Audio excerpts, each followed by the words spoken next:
గుంటూరు జిల్లాలో ఉద్రిక్త వాతావరణం తలెత్తింది. పెద్దకూరపాడు మాజీ ఎమ్మెల్యే ఆఫీస్ పై దాడి చేసిన దుండగులు అంతటితో వదలకుండా ఆఫీస్లో ఉన్న ఓ వ్యక్తిపై దాడి చేశారు. ఫ్లెక్సీలు చించేసి నానా హంగామా సృష్టించారు. గుంటూరులో జరిగిన ఫ్లెక్సీ ఫైట్ ఇప్పుడు రాజకీయ రగడకు దారితీసింది. ఉమ్మడి గుంటూరు జిల్లా ఉద్రిక్తతలకు అడ్రస్ గా మారిందా? 2024 అసెంబ్లీ ఎన్నికల నాటి నుంచి ఉమ్మడి జిల్లాలో ఎక్కడో చోట ఉద్రిక్త పరిస్థితులు తలెత్తుతూనే ఉన్నాయా అంటే అవుననే అంటోంది రాష్ట్రంలోని ప్రతిపక్ష వైసీపీ.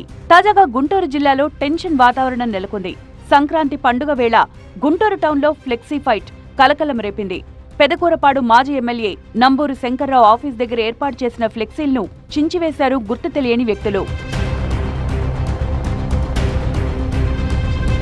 వీళ్ళు వెజ్ రెస్టారెంట్ బిజినెస్ ని రన్ చేస్తూ లక్షల్లో సంపాదిస్తున్నారు. వీరి నుండి ఈ బిజినెస్ గురించి నేర్చుకోవాలా? అయితే ఫ్రీడమ్ యాప్ ని డౌన్లోడ్ చేసుకోండి.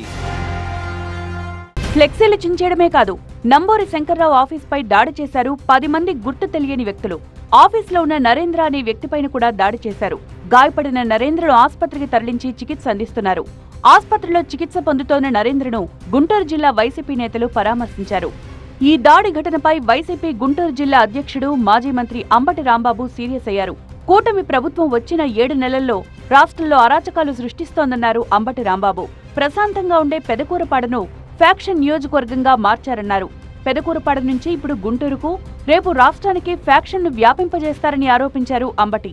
ఇప్పటికైనా దాడులాపాలని డిమాండ్ చేశారు. లేదంటే భవిష్యత్తులో వైసీపీ కార్యకర్తలను తాము కంట్రోల్ చేయలేని పరిస్థితి వస్తుందని హెచ్చరించారు. లోకేష్ గారు క్రియేట్ చేసినటువంటి రెడ్ బుక్లో ఇంకా కొన్ని పేజీలు ఉన్నట్టున్నాయి.